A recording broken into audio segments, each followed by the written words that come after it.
Bonjour à tous, voici un tutoriel qui va vous expliquer comment créer une classe virtuelle. Vous allez dans un premier temps sur le site du CNED en tapant sur Google CNED ma classe à la maison. Une fois que vous arrivez sur le site, vous obtiendrez cette page d'accueil. Vous allez sur le niveau qui vous intéresse, ici le collège. Comme j'ai déjà un compte, j'ai déjà mes informations qui sont écrites. Par contre, si c'est votre première visite, vous cliquez sur créer un compte et vous avez des fenêtres qui s'ouvrent pour mettre votre nom d'utilisateur, créer un mot de passe, choisir votre académie, votre profil utilisateur, vous choisirez enseignant ou chef d'établissement ou autre, votre adresse de courriel qui est celui de l'académie, votre prénom, votre nom, vous cliquez sur créer un compte. Très simplement. Une fois que votre compte est créé, vous allez vous connecter. Donc je me connecte et voilà ce qui s'ouvre. Vous avez donc ici tous les niveaux dans lesquels vous trouverez pour vos élèves une présentation de 4 semaines. J'imagine 4 semaines de confinement en préparation, malheureusement. Vous trouverez par exemple pour la première semaine des travaux de mathématiques, géographie, français, sciences et technologies. Donc ici, ce sont des cours qui sont déjà préparés. Donc les élèves, lorsqu'ils ont ce lien, ils peuvent eux-mêmes faire leur semaine de cours sans avoir besoin d'aucun professeur ni de classe virtuelle. Voilà, maintenant nous allons revenir sur la classe virtuelle puisque c'est ce qui nous intéresse. Donc je repars sur le tableau de bord. Voilà.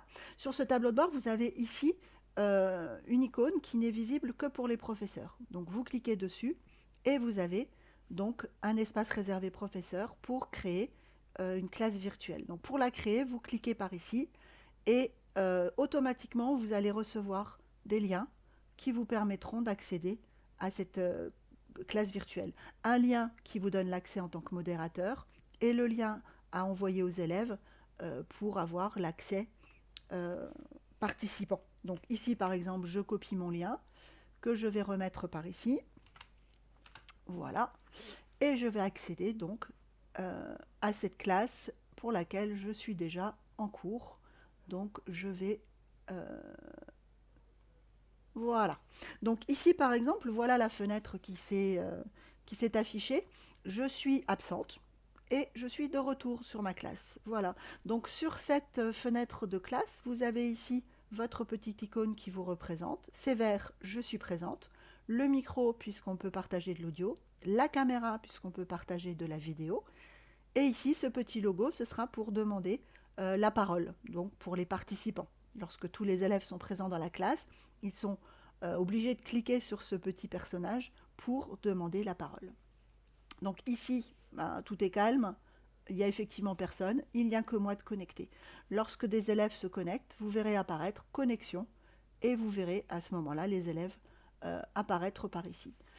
Pour communiquer, vous pouvez chatter avec eux, donc envoyer ici un message, hello, hop, et le message est envoyé à tout le monde. Vous pouvez également faire un partage de connexion, ici, partage de contenu. Donc vous pouvez faire un partage d'un tableau vide, voilà, pour écrire sur ce tableau. Hop. On peut taper du texte, on peut mettre des couleurs, etc. Donc vous avez le tableau qui est partagé entre le professeur et les élèves. On peut également partager un écran. Ici, je vais partager par exemple mon écran euh, de travail. Voilà, ça c'était mon PowerPoint pour les troisièmes.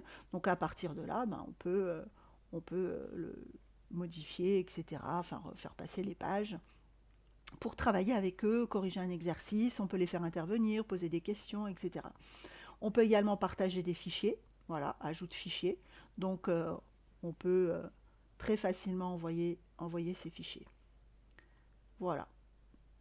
Ici, les paramètres vous permettent de configurer déjà le micro, la caméra si vous souhaitez les utiliser. Bon, moi, j'utilise personnellement que le micro.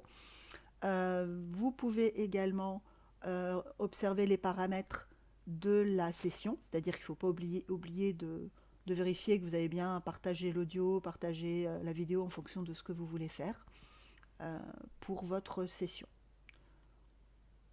Donc voilà, le petit onglet violet ici permet d'ouvrir le petit panneau qu'on appelle Collaborate, euh, qui permet voilà, de faire certains réglages. Ensuite, bon là je ne peux pas vous montrer, il n'y a pas d'élèves présents, de participants, mais on peut bloquer les micros, on peut donner des rôles différents, on peut donner un rôle par exemple pour qu'un élève puisse intervenir sur l'écran lorsqu'on fait un partage. Voilà, donc ça c'est à visualiser en regardant ici lorsque vous aurez le nom d'un élève en tant que participant, vous pouvez cliquer sur ce petit rond avec les petits points et on vous donne, vous allez avoir toute une série d'actions, par exemple bloquer un micro. Voilà. Bon, le seul problème c'est qu'on bloque le micro mais l'élève peut le remettre. Donc après il y a la possibilité de faire sortir de la session. Enfin bon, voilà, pour l'instant il n'y a pas eu le cas avec les élèves avec lesquels j'ai pu le faire. Voilà, on peut désactiver le micro de tous les participants, par exemple, pour faire un cours sans avoir d'interaction orale. Voilà. Voilà, j'espère que tout a été très clair pour cette explication.